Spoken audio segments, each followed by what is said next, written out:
ಲೋಕಸಭಾ ಚುನಾವಣಾ ಫಲಿತಾಂಶ ಹೊರಬಿದ್ದಿದೆ. ಸೊ ಇದ್ರ ಬಗ್ಗೆ ಸಾಕಷ್ಟು ಚರ್ಚೆಗಳು ಕೂಡ ಈಗ ಕಾಂಗ್ರೆಸ್ ಪಾಳೆಯದಲ್ಲಿ ಆಗ್ತಾ ಇರುವಂತದ್ದು.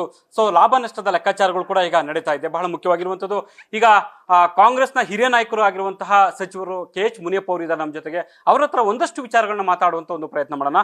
ಮುನಿಯಪ್ಪ ಅವರು, ಸಹಜವಾಗಿ ಕೂಡ ರಾಜ್ಯದಲ್ಲಿ ಒಂದಷ್ಟು ನಿರೀಕ್ಷೆ ಇತ್ತು ನಿಮಗೆ, ಯಾಕಂತಂದ್ರೆ ನೀವು ಕೂಡ ಪದೇ ಪದೇ ಹೇಳ್ತಿದ್ರಿ 15ರಿಂದ 20 ಕನಿಷ್ಠ ಗೆದ್ದೇ ಗೆಲ್ತೀವಿ ಅನ್ನುವಂತ ಮಾತನ್ನ. ಆದ್ರೆ ಯಾಕೆ ಈ ನಿಮ್ಮ ಲೆಕ್ಕಾಚಾರಗಳೆಲ್ಲ ಉಲ್ಟಾ ಹೊಡಿತಲ್ಲ ಅಂತ?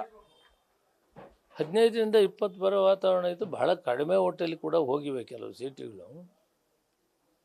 ಓಟು ಕಾಸ್ಟ್ ಶೇರ್, ಇದು ಓಟ್ ಶೇರಿಂಗಲ್ಲಿ ಏನಾಯ್ತದೆ ಅಂದರೆ, ಜನತಾದಳ ಕಾಂಗ್ರೆಸ್ ಯಾವಾಗೂ ಫೈಟ್ ಮಾಡ್ತಿತ್ತು. ಇತ್ತೀಚೆಗೆ BJP ಬಂತು ಈ ದೇಶದಲ್ಲಿ. ಅವರಿಬ್ಬರು ಒಂದಾದಾಗ ಓಟ್ ಶೇರಿಂಗ್ ಒಂದು 5ರಿಂದ 10% ಯಾವಾಗ ಜಾಸ್ತಿ ಆಗ್ತದೋ ಆಗ ರಿಸಲ್ಟ್ ಆ ಥರ ಆಗಿದೆ. ಕಾಂಗ್ರೆಸ್ ಪಕ್ಷಕ್ಕೆ ಮೊದಲಿನಿಂದ ಬರೋ ಏನು ಮೂಲಭೂತವಾಗಿ ಬರೋ ಓಟಿಗಿಂತೂ ಇನ್ನೂ ಜಾಸ್ತಿ ಆಗಿದೆ. ಕಾರ್ಯಕ್ರಮಗಳು ಯಶಸ್ವಿ ಆಗಿದ್ದಕ್ಕೆ ನಾವು 136 ಜನ ನಮಗೆ ಆಶೀರ್ವಾದ ಮಾಡಿದರು. ಜೊತೆಗೆ ಈ ಚುನಾವಣೆಯಲ್ಲಿ ಇದು ಅವರಿಬ್ಬರು ಒಂದಾಗಿದ್ದು ಮೇಯ್ನ್ ಕಾರಣ ಅಂತ. ಜೊತೆಗೆ ಹಲವಾರು ಜಿಲ್ಲೆಗಳಲ್ಲಿ, ಕೋಲಾರ, ಚಿಕ್ಕಬಳ್ಳಾಪುರ ಅಂತಲ್ಲ, ಹಲವಾರು ಜಿಲ್ಲೆಗಳಲ್ಲಿ ನಾವು ಪಾರ್ಟಿಯ ಮುಖಂಡರೆಲ್ಲ ಒಗ್ಗಟ್ಟಾಗಿ ಕೆಲಸ ಮಾಡುವಂಥ ವಾತಾವರಣ ನಿರ್ಮಾಣ ಆಗಲಿಲ್ಲ ಕೆಲವು ಕಡೆ. ಅದು ಕೂಡ ಕಾರಣ ಇದೆ. ಇದನ್ನು ಹೈಕಮಾಂಡ್ ಗಮನಕ್ಕೂ ತಂದಿದ್ದೀನಿ. ನಾನು CWCಯಲ್ಲಿದ್ದಾಗ ಹೇಳಿದ್ದೀನಿ, ಈಗೂ ಕೂಡ ಮೀರಿಲ್ಲ. ತಾಲೂಕು ಪಂಚಾಯತಿ, ಜಿಲ್ಲಾ ಪರಿಷತ್ ಎಲೆಕ್ಷನ್ ನಾವು ಗೆಲ್ಲಬೇಕಾಗ್ತದೆ. ಆದ್ದರಿಂದ ಎಲ್ಲೆಲ್ಲಿ ಪ್ರಾಬ್ಲಮ್ ಇದೆ, ಕೋಲಾರ, ಚಿಕ್ಕಬಳ್ಳಾಪುರ ಮಾತ್ರ ಅಲ್ಲ, ಎಲ್ಲ ಕಡೆ ಕೂಡ ನಾವು ಸರಿ ಮಾಡಿಕೊಂಡು ಮತ್ತೆ ಒಗ್ಗಟ್ಟಾಗಿ ಕೆಲಸ ಮಾಡಿದರೆ ಮತ್ತೆ ತಾಲೂಕು ಸಮಿತಿ, ಜಿಲ್ಲಾ ಪರಿಷತ್ ನಾವೇ ಗೆಲ್ತೀವಿ. ಸೊ ಬಲವಾದ ವಿಶ್ವಾಸದಲ್ಲಿದೆ, ಗ್ಯಾರಂಟಿ ಯೋಜನೆಗಳು ನಮ್ಮ ಕೈ ಹಿಡಿಯುತ್ತೆ ಅನ್ನುವಂಥ ಮಾತನ್ನು ನೀವೆಲ್ಲರೂ ಕೂಡ ಜನರ ಮುಂದೆ ಇದೇ ವಿಚಾರವನ್ನು ತೆಗೆದುಕೊಂಡು ಹೋಗಿದ್ರೆ. ಆದರೆ ಎಲ್ಲೊಂದು ಕಡೆ ಕಲ್ಯಾಣ ಕರ್ನಾಟಕ ಹೊರತುಪಡಿಸಿ ಬೇರೆ ಭಾಗಗಳಲ್ಲಿ ನಿಮ್ಮ ನಿರೀಕ್ಷಿತ ಮಟ್ಟದಲ್ಲಿ ಫಲಿತಾಂಶ ಬದ್ದೇ ಇರುವಂಥ, ಹಾಗಾದರೆ ಗ್ಯಾರಂಟಿ ಯೋಜನೆಗಳಿಗೆ ಜನರು ಒಪ್ಪಿಲ್ವಾ ಅಂತನಾ ಅಥವಾ ಸ್ವೀಕರಿಸಿಲ್ಲ ಅಂತನಾ? ಅದು ಮಿಶ್ರಣ ಫಲಿತಾಂಶ ಇರೋದರಿಂದ ಗ್ಯಾರಂಟಿ ಪ್ರೋಗ್ರಾಮ್ಸು ಕೆಲಸ ಮಾಡಿವೆ. ಕೆಲವು ಕಡೆ ಬೇರೆ ಬೇರೆ ಕಾರಣಗಳಿಂದ ಚುನಾವಣೆ ಈ ರೀತಿ ಇದೆ. ಯಾಕಂದರೆ ಗ್ಯಾರಂಟಿ ಪ್ರೋಗ್ರಾಮ್ಸ್ ಕೆಲಸ ಮಾಡದಿದ್ದರೆ entire Gulbarga revenue division, Kalyana Karnataka 5ಕ್ಕೆ 5 ಗೆದ್ದುಬಿಟ್ಟಿವಿ. ಬೆಳಗಾಮಲ್ಲಿ Chikkodi ಗೆದ್ದಿದ್ದೀವಿ, Davanagere ಗೆದ್ದಿದ್ದೀವಿ, ಉತ್ತರ ಕರ್ನಾಟಕದಲ್ಲಿ ಕೂಡ ಗೆದ್ದಿದ್ದೀವಿ, ಜಾಸ್ತಿ ಸೀಟುಗಳೇ ಗೆದ್ದಿದ್ದೀವಿ. ಆದರೆ ಇಲ್ಲಿನ ಪರಿಸ್ಥಿತಿ ದಕ್ಷಿಣ ಕರ್ನಾಟಕದಲ್ಲಿ ಜನತಾದಳ BJP ಹೊಂದಾಣಿಕೆಯಿಂದ ನಮಗೆ ಸ್ವಲ್ಪ ಹಿಂದಾಗಿದೆ. ಅದಾದಾಗ ಕೂಡ ಕಾಂಗ್ರೆಸ್ ಓಟ್ ಏನಿತ್ತು ಅದಕ್ಕಿಂತ ಸ್ವಲ್ಪ ಹೆಚ್ಚಿಗೆ ಓಟೇ ನಮಗೆ ಬಂದಿದೆ. ಬಹಳ ಮುಖ್ಯವಾಗಿ ಕೋಲಾರ ಲೋಕಸಭಾ ಕ್ಷೇತ್ರದ ವಿಚಾರವಾಗಿ ನೀವು ಕೂಡ ಪದೇ ಪದೇ ಹೇಳಿದ್ರೆ, ನಮಗೆ ನಮ್ಮ ಟಿಕೆಟ್ ಕೊಡಿ, ನಾವು ಗೆಲ್ಸ್ಕೊಂಡ್ಬರ್ತೀವಿ ಅಂತ. ಅಲ್ಲಿ ಸೋಲಾಗಿರುವಂಥ ಕಾರಣಕ್ಕೆ ಯಾರು ಹೊಣೆಗಾರರು ಆಗುತ್ತಾರೆ? ಈಗ ನಾನು ಹೇಳಿದ್ದೀನಿ, ಓಟ್ ಶೇರಿಂಗ್ ಜಾಸ್ತಿ ಆಗಿರೋದೇ ಮೂಲ ಕಾರಣ ಇರೋದ್ರಿಂದ ಈಗ ಜವಾಬ್ದಾರಿ ತೆಗೆದುಕೊಂಡ ಜನ ಉತ್ತರ ಹೇಳ್ಬೇಕು. ಅದಕ್ಕೆ ಯಾರು ನಮ್ಮ ಕುಟುಂಬಕ್ಕೆ ಬೇಡ ಅಂತ ಹೇಳಿದರು, ಯಾರು ನಾವು ಪ್ರಚಾರಕ್ಕೆ ಬರೋದು ಅಂತ ಹೇಳಿದರು, ಬರಬಹುದು ಅಂತ. ಆದರೂ ಕೂಡ ನಾನು ಹೈಕಮಾಂಡ್ ಆದೇಶದ ಮೇಲೆ, ಅಧ್ಯಕ್ಷರು ಮತ್ತು ಮುಖ್ಯಮಂತ್ರಿಗಳ ಆದೇಶದ ಮೇಲೆ ನಾಮಿನೇಷನ್ ಮಾಡೋಕ್ಕೆ ಹೋದೆ, ಪ್ರಚಾರಕ್ಕೂ ಹೋದೆ. ಮುಖ್ಯಮಂತ್ರಿಗಳು ಮತ್ತು ಅಧ್ಯಕ್ಷರ ಜೊತೆಯಲ್ಲಿ ಪ್ರಚಾರ ಕೂಡ ಮಾಡಿದ್ದೇನೆ. ನಾನು ಶಿಸ್ತಿನ ಸಿಪಾಯಿಯಾಗಿ ಕೆಲಸ ಮಾಡಿದ್ದೀನಿ. ಆದರೆ ಜವಾಬ್ದಾರಿ ಹೊತ್ತು ನಮಗೆ ಬೇಡ, ನಾವು ಗೆಲ್ಸ್ಕೊಂಬತ್ತೀವಿ ಅಂತ ಹೇಳಿದ್ರಲ್ಲ ನಾಯಕರುಗಳು, ಅವ್ರು ಕೇಳಬೇಕು. ಹೈಕಮಾಂಡ್ ಆಗಲಿ ಮತ್ತು ನಮ್ಮ ರಾಜ್ಯ ನಾಯಕರು ಅವ್ರನ್ನ ಕೇಳಬೇಕು. ಅಂದ್ರೆ ನೀವು ಹೇಳ್ತಾ ಇದ್ದೀರಾ, ನನ್ನ ಇತಿಮಿತಿಯಲ್ಲಿ ನನ್ನ ಕ್ಷೇತ್ರದಲ್ಲಿ ಕೂಡ 30,000 ಲೀಡ್ ಇದ್ರು ಅವರು. BJP ಜನತಾದಳ 30,000ಕ್ಕೆ ಮೇಲೆ ಲೀಡ್ ಇತ್ತು. ನಾನು ಅದನ್ನು ಕವರಪ್ ಮಾಡಿ 25,000 ಹೆಚ್ಚಿನ ಓಟ್ ಪಡೆದಿದ್ದೀನಿ. ನಾವು 5,000 ಕಮ್ಮಿ ಇರ್ಬೋದು, ಆದರೆ ಆಗನಕ್ಕೆ ಈಗಕ್ಕೂ 25,000 ಓಟ್ ಕವರಪ್ ಮಾಡಿದ್ದೀನಿ. ನಾನು ಮುಂದಾಗಿದೆ ಕಾಂಗ್ರೆಸ್ ಹಿಂದಿದ್ದಕ್ಕಿಂತ. ಆ ರೀತಿ ಕೆಲಸ ಮಾಡಿದ್ದೀವಿ. ನಮ್ಮ ಕ್ಷೇತ್ರಗಳಲ್ಲಿ ಕೂಡ ಒಂದು ವಾತಾವರಣ ಈ ದಕ್ಷಿಣ ಕರ್ನಾಟಕದಲ್ಲಿ ಈ ಎರಡೂ ಒಂದಾಗಿರೋದಕ್ಕೆ ಮೇಯ್ನ್ ಕಾರಣ ಇದೆ. ಆದರೆ ಕಾಂಗ್ರೆಸ್ ಓಟ್ ಜೊತೆಗೆ ಇನ್ನೂ ಹೆಚ್ಚಿನ ಓಟ್ ಬಂದಿದೆ. ಆದ್ದರಿಂದ ಕಾಂಗ್ರೆಸ್ ಕಡಿಮೆ ಆಗಿದೆ ಅನ್ನೋ ಮಾತಿಲ್ಲ. ಸರ್, ನೀವು ಹೇಳಿದ್ರೆ ಹಂಗಾರೆ ನಿಮ್ಮ ಮಾತಿಗೆ ಮನ್ನಣೆ ಸಿಗಲಿಲ್ಲ, ಹಾಗಾಗಿ ಸೋಲ್ಬೇಕಾಯ್ತು ಅಂದರೆ ಯಾರು ಅಲ್ಲಿ ಸರಿಯಾಗಿ ಕೆಲಸ ಮಾಡದೆ ಅವರೇ ಸೋಲ್ಸ್ಕೊಂಡ್ಬಂದಿದ್ದಾರೆ ಅನ್ನೋ ರೀತಿಯಲ್ಲಿ ನೀವು ಹೇಳ್ತಾ ಇದ್ದೀರಾ? ಇದೆಲ್ಲ ಜನಜನಿತವಾಗಿದೆ. ನಾನೇನು ವಿಚಾರವಾಗಿ ಹೇಳಬೇಕಾಗಿಲ್ಲ. ಹೈಕಮಾಂಡ್ಗೂ ಗೊತ್ತಿದೆ, ರಾಜ್ಯದ ನಾಯಕರಿಗೂ ಗೊತ್ತಿದೆ, ಅವರು ತೀರ್ಮಾನ ತಗೊಳ್ತಾರೆ. ನೀವು ಒಂದು ಮಾತನ್ನು ಹೇಳಿದ್ರಿ, ವಿರೋಧಿಗಳ ವಿರುದ್ಧ ಕ್ರಮವನ್ನು ಕೈಗೊಳ್ಳಬೇಕು ಅನ್ನುವಂಥ ಮಾತನ್ನ ಪದೇ ಪದೇ ಹೇಳ್ತಾ ಇದ್ರಿ. ಸೊ ಅದು ಆ ಮಾತನ್ನು ಈಗಲೂ ಕೂಡ ಹೇಳ್ತಾರೆ, ಯಾಕಂದ್ರೆ ಸೋಲಿನ ಫಲಿತಾಂಶ ಬಂದಿರುವ ಕಾರಣಕ್ಕಾಗಿ. ಅವ್ರಿಗೆ ಬುದ್ಧಿ ಹೇಳಿ ಸರಿ ಮಾಡಬೇಕು ಅಂತ ಹೇಳ್ತೀನಿ. ರೈಟ್. ಯಾಕಂದ್ರೆ ಮುನಿಯಪ್ಪ ಅವರು ಕೂಡ, ಯಾಕಂದ್ರೆ ಅವರು ಸಕ್ರಿಯವಾಗಿ ಅಲ್ಲಿ ತೊಡಸ್ಕೊಂಡ್ರು ಅನ್ನುವಂಥದ್ದು ಒಂದಾದ್ರೆ, ಎಲ್ಲೋ ಒಳೇಟು ಕೊಟ್ಟಿದ್ರೆ ಮುನಿಯಪ್ಪ ಅವರು ಬೆಂಬಲಿಗರು ಕೈ ಕೊಟ್ಟಿದ್ದಾರೆ ಅನ್ನುವಂಥ ಚರ್ಚೆ ಸಾಕಷ್ಟು ಕೂಡ ಕಾಂಗ್ರೆಸ್ನ ಒಂದು ವರ್ಗದಲ್ಲಿ ಕೇಳಿ ಬರ್ತಾ ಇರುವಂಥದ್ದು. ಇಲ್ಲ, ಆ ರೀತಿ ಎಲ್ಲೂ ಬೆಳವಣಿಗೆಗಳು ಆಗಿಲ್ಲ ಅಂತ.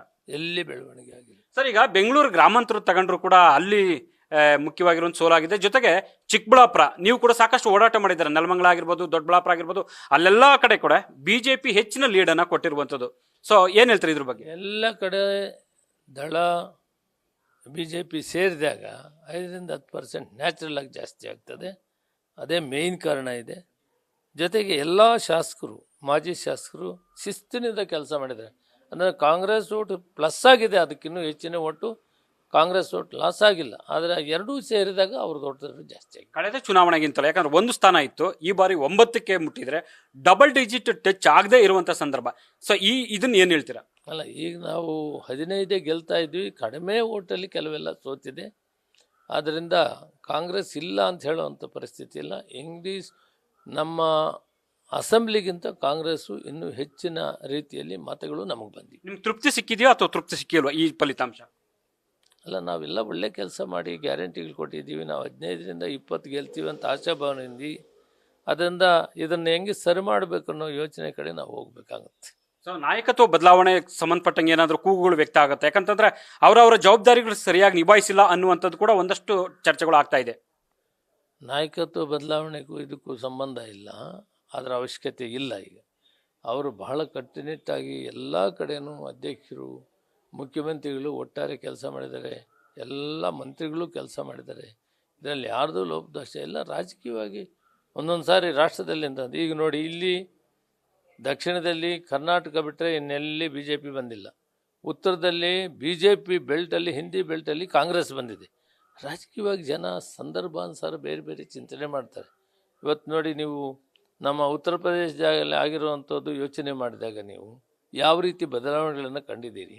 ಆದ್ದರಿಂದ ಸಂದರ್ಭ, ಅಲ್ಲಿನ ಪರಿಸರ, ಅಲ್ಲಿನ ವಾತಾವರಣ ಮೇಲೆ ಇಂಥವಾಗ್ತದೆ. ಆದರೆ ವಿಶೇಷವಾಗಿ ನಾವು ತಮಿಳುನಾಡಲ್ಲಿ ಅವ್ರು ಬರೋಕ್ಕಾಗಲ್ಲ, ಕೇರಳದಲ್ಲಿ ಬರೋಕ್ಕಾಗಿಲ್ಲ ಅವರು.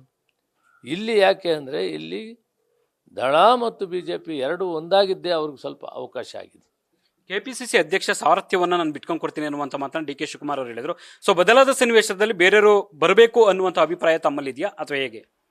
ಆ ವಿಷಯ ಈಗ ನಮ್ಮ ಮುಂದೆ ಇಲ್ಲ. ಸೊ ಈಗ ನೀವು ಕೋರ್ ಕಮಿಟಿ ಸಭೆ ಆಗಬೇಕು, ನೀತಿ ನಿರ್ಣಯಗಳು ಅಲ್ಲಿ ಚರ್ಚೆ ಆಗಬೇಕು ಅನ್ನುವಂಥ ಮಾತನ್ನು ಹೇಳ್ತಾ ಇದ್ರಿ. ಸೊ ಅದಾಗಬೇಕು ಅಂತ ನೀವು ಹೇಳ್ತಿದ್ರಿ. ಈಗ ಹೌದು, 100ಕ್ಕೆ 100 ಕೋರ್ ಕಮಿಟಿ ಇದ್ದರೆ ಸೀನಿಯರ್ಸ್ ಕುಂತು ಮಾತಾಡಿ ಎಲ್ಲ ಇಶ್ಯೂಗಳು, ಪಾಲಿಸಿ ಮ್ಯಾಟ್ರಸ್ಸು ಎಲ್ಲ ನಾವು ತೀರ್ಮಾನ ಮಾಡಿದರೆ ಅದರಿಂದ ಎಂಥದ್ದು ಗೊಂದಲ ಇರಲ್ಲ, ಎಲ್ಲ ಸುಸೂತ್ರ ಹೋಗ್ತದೆ. ಅದು ಬೇಕೇ ಬೇಕು. ಹೈಕಮಾಂಡ್ಗೆ ಸಾಕಷ್ಟು ಸಾರಿ ಹೇಳಿದ್ದೀನಿ, ಈಗೂ ಅದನ್ನು ಹೇಳ್ತೀನಿ. ಮುನಿಯಪ್ಪ ಅವರು ಪ್ರಮುಖವಾಗಿ ರಾಷ್ಟ್ರ ರಾಜಕಾರಣದಲ್ಲಿ ಸಾಕಷ್ಟು ನೋಡ್ಕೊಂಬಂದಿದ್ರ, ಹಲವು ಚುನಾವಣೆಗಳನ್ನ ನೀವು ಎದುರಿಸಿದ್ರ.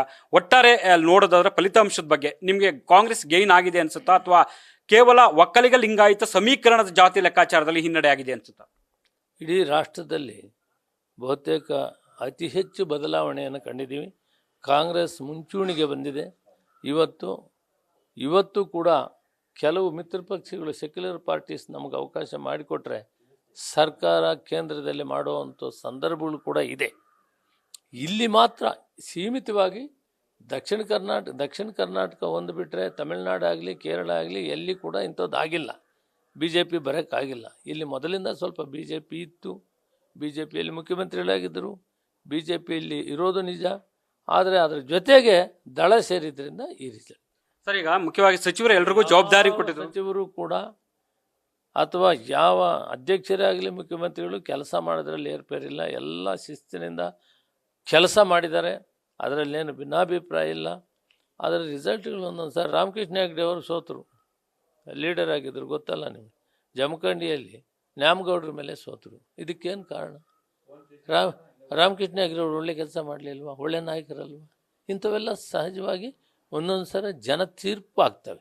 ಆ ತೀರ್ಪನ್ನು ನಾವು ಸ್ವಾಗತ ಮಾಡಿ ಮುಂದೆ ಕರೆಕ್ಟ್ ಮಾಡ್ಕೊಳ್ಳೋದು ಏನು ಅಂತ ಹೋಗ್ಬೇಕು. ಸರ್, ಬೆಂಗಳೂರು ಗ್ರಾಮಾಂತರದ್ದು ಏನು ಅನ್ಸುತ್ತೆ ಅಂದರೆ ಮೊದಲ ಬಾರಿ ರಾಜಕಾರಣಕ್ಕೆ ಎಂಟ್ರಿ ಆಗಿರುವಂಥದ್ದು ಮೊದಲ ಅಭ್ಯರ್ಥಿ ಕೂಡ ಬೆಂಗಳೂರು ಗ್ರಾಮಾಂತರದಲ್ಲಿ. ಸೊ ಡಿ ಕೆ ಸುರೇಶ್ ಅವರು ಕೂಡ ಸತತವಾಗಿ ಗೆದ್ಕೊಂಡ್ಬಂದಿದ್ರು, ರಾಜಕೀಯ ಸಂಪೂರ್ಣ ಹಿಡಿತವನ್ನು ಹೊಂದಿದ್ರು. ಈ ಫಲಿತಾಂಶ ನೋಡಿದಾಗ ಏನು ಅನ್ಸುತ್ತೆ? ಡಿ ಕೆ ಸುರೇಶ್ ಅವರಂಥ ಕೆಲಸ ಯಾರೂ ಮಾಡೋಕ್ಕೆ ಆಗಲ್ಲ. ನಾನು ಹತ್ತಿರದಿಂದ ಕಂಡಿದ್ದೀನಿ.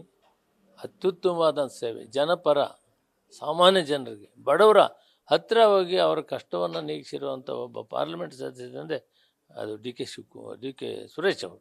ಅಂಥವ್ರಿಗೂ ಇಂಥದ್ದು ಆಗ್ತದೆ ಅಂದರೆ ನಾನು ರಾಮಕೃಷ್ಣ ಹೆಗಡೆ ಅವ್ರನ್ನ ನಿಮಗೆ ಉದಾಹರಣೆ ಕೊಟ್ಟನೆಲ್ಲ, ಅಂಥದ್ದು ಸಂದರ್ಭಗಳಲ್ಲಿ ಆಗ್ತದೆ. ಅದನ್ನು ನಾವು ಮೆಟ್ಟಿ ನಿಂತು ಮತ್ತೆ ಪಾರ್ಟಿ ಕಟ್ಟಬೇಕು. ಅವ್ರು ಇದಕ್ಕೆ ಧೃತಿಗೆಡಬಾರ್ದು. ನಾನು ಅವ್ರನ್ನೂ ಭೇಟಿ ಹಾಕ್ತೀನಿ, ಹೇಳ್ತೀನಿ, ನಾವೆಲ್ಲ ಒಗ್ಗಟ್ಟಾಗಿ ಅವ್ರ ಜೊತೆಯಲ್ಲಿ ಇರ್ತೀವಿ. ಯಾಕಂದರೆ ಬಹಳ ಒಳ್ಳೆಯ ಉತ್ತಮ ಪಾರ್ಲಿಮೆಂಟ್ ಪಟು. ಯಾಕಂದರೆ ಸಾಮಾನ್ಯ ಜನರ ಜೊತೆಯಲ್ಲಿ ಒಳ್ಳೆ ಕೆಲಸ ಮಾಡಿದ ವ್ಯಕ್ತಿ ಅಂದರೆ ಅದು ಸುರೇಶ್. ಸರ್, ಸಚಿವರಿಗೂ ಉಸ್ತುವಾರಿ ಕೊಟ್ಟಿದ್ರು, ಜವಾಬ್ದಾರಿಯನ್ನು ಕೊಟ್ಟಿದ್ರು. ಸೋಲಿನ ಹೊಣೆ ಹೊತ್ತು ಸಚಿವರು ಕೂಡ ಹೊರಗಡೆ ಬರ್ತಾರೆ ಸಚಿವ ಸ್ಥಾನದಿಂದ, ಅಥವಾ ಅವರು ಏನು ಹೇಳ್ತಾರೆ ಇದ್ರ ಬಗ್ಗೆ? ಅದೇನಂಥ ಸಂದರ್ಭ ಇಲ್ಲ. ಎಲ್ಲ ಸಚಿವರ ಕಡೆ ಓಟು ಹೆಚ್ಚಾಗಿದೆ ಬಿಟ್ಟರೆ ಕಡಿಮೆ ಆಗಿಲ್ಲ. ಅದರಿಂದ ಅಂಥ ಸಂದರ್ಭ ಇಲ್ಲ. ನಡ್ರಿ. ಸೊ ಇದಿಷ್ಟು ಕೂಡ ಮುನಿಯಪ್ಪ ಅವರ ಸ್ಪಷ್ಟವಾದ ಮಾತುಗಳು. ಕ್ಯಾಮರಾ ಪರ್ಸನ್ ಶಿವನ್ ಜೊತೆ Harish Kakul, news first, Bengaluru. News first, ನಿರ್ಭೀತಿಯಿಂದ ನಿಮ್ಮ ಪರವಾಗಿ.